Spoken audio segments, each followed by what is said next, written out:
Hello to all my sewing and designing friends. It's Marcytilton here in the studio, and I'm doing a little process that could be really frustrating if you didn't know the trick.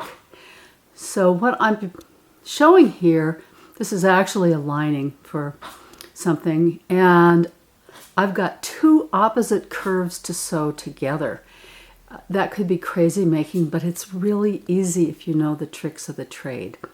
So let me get a little closer and show you what is going on here. So bear with me while I zoom in. So if you look at these two curves, what's going to happen is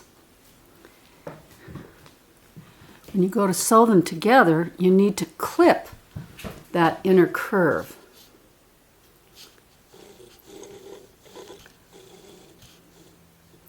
Okay, there, now you can see.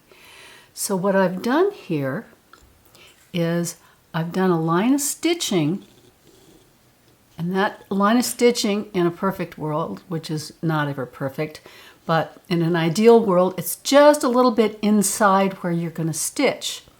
So you want to do that line of stitching on the inside curve, like I've done.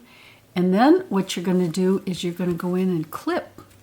See, and you want to clip right up to, but not through, that stitching line, and then clip it evenly.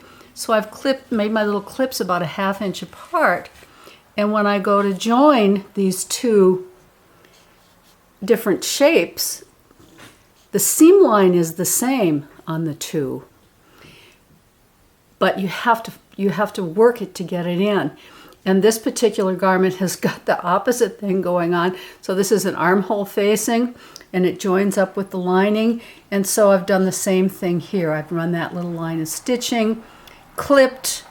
So now what I'm going to do is I'm going to sit down and I'm going to match up all my markings